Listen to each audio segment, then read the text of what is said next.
А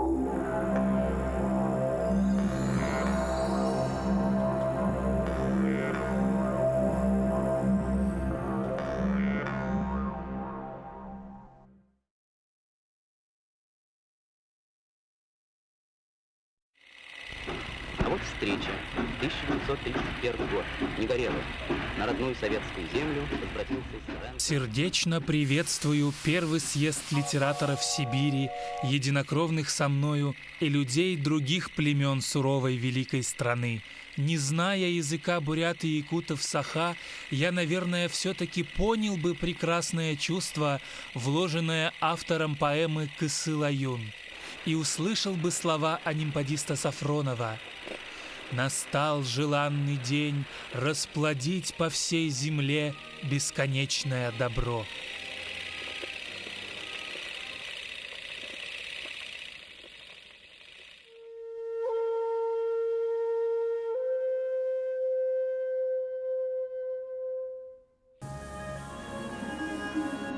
Что мне посмертная хвала, что слава, кто ей не обманут? Что в том, что за мои дела меня потом добром помянут? Когда умру, не надо слез. Пусть гинет холмик на погосте, пусть зарастает сорняком тропа, ведущая к могиле, и не напомнит ни о ком, кто жил в цветущем этом мире. Когда я буду в мертвом сне, венков не надо на ограду, не ставьте памятника мне, наивных почестей не надо. Зачем? Я не услышу их, меня никто уж не разбудит, ни слов моих, ни чувств моих не будет, слышите, не будет. Непостижим загробный кров. Но здесь, пока я полон жизни, желаю благодарных слов. Хочу быть признанным в отчизне. Сейчас.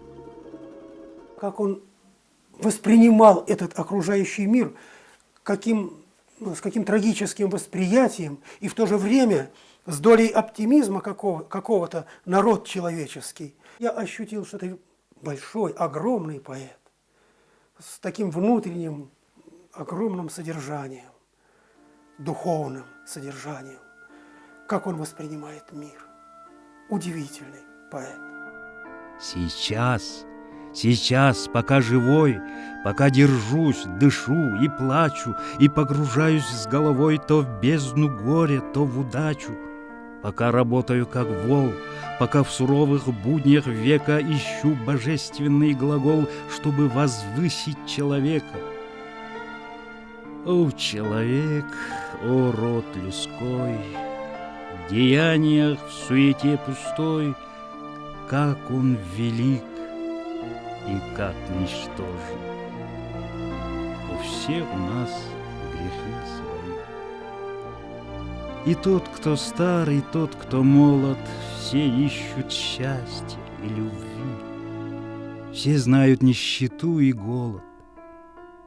Бывает так, что ночь без сна, злу никакого укорота, но в жизнь врывается весна, и снова счастлив кто-то.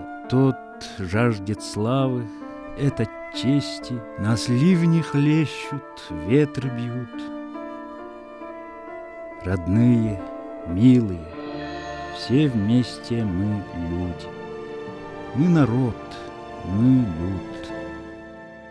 Для него всегда было вот то освобождение природы, вот те вот могучие таинственные силы, которые существуют, которые ищут выхода и которые находят выход в поэзии, в слове человека, который прозирает другие совершенно глубины, другие пространства.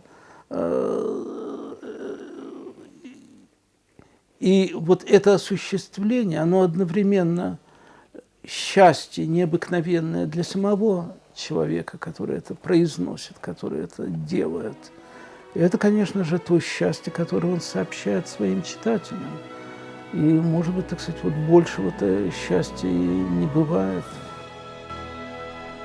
Чтобы наша земля якутов расцветала красиво, чтобы мы, уранхаи якуты, жили счастливо, чтобы наша земля якутов вдаль и вширь по-прежнему простиралась, чтоб счастливая жизнь якутов в далеком будущем продолжалась.